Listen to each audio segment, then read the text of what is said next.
Update muna nga tayo sa mundo ng basketball sa Gilas, Pilipinas at gayon na rin dito kay Kai Sotto. Posibleng ang maging banta itong si Kai Sotto kapag nakaharap ng Gilas, Pilipinas ang New Zealand sa second window ng FIBA World Cup Asian Qualifiers. Ngunit bago tayo magpatuloy, pakipindot naman ang like, subscribe at ang notification bell para updated ka sa susunod kong i-upload.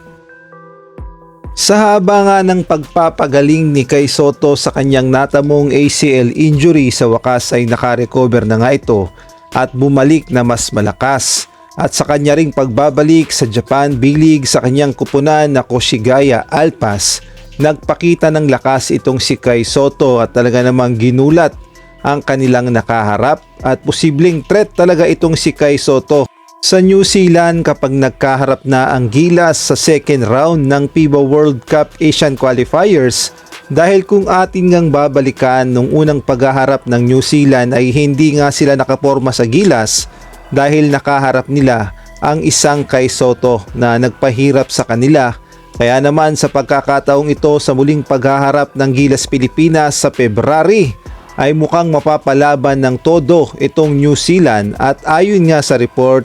ay mga injured pa yung ilang key players ng New Zealand, kaya naman matinding hamon talaga yan kung paano nila masasabayan ang Gilas.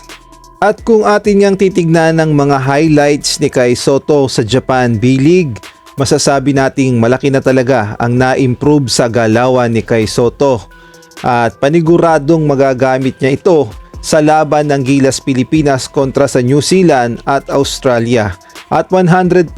na mayroon tayong masisilat, either New Zealand o kaya naman Australia, syempre sa tulong na rin ng pagbabalik na mas malakas na Kai Sotto.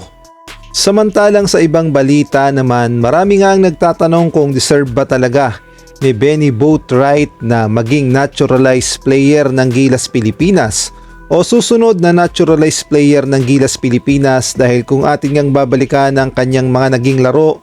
sa KBL ay hindi nga ganun kaganda, kaya naman nahusgahan kaagad siya ng ating mga kababayan. Ngunit ang good news naman ay pinatunayan ni Benny Boatwright na karapat dapat siya bilang naturalized player ng Gilas Pilipinas, dahil sa mga sunod na kanyang nilaro sa KBL ay naghalimaw na itong si Benny Boatwright at nagpakilala. At dyan pa lang makikita natin na si Benny Boatwright talaga ang hinahanap ng Gilas Pilipinas as naturalized player, dahil biruin nyo 6'10", may tira sa labas at gayon na rin ay napakaliksi kumilos at big man pa yan. Kaya naman si Benny Boatwright talaga ang ating hinahanap para sa Gilas Pilipinas.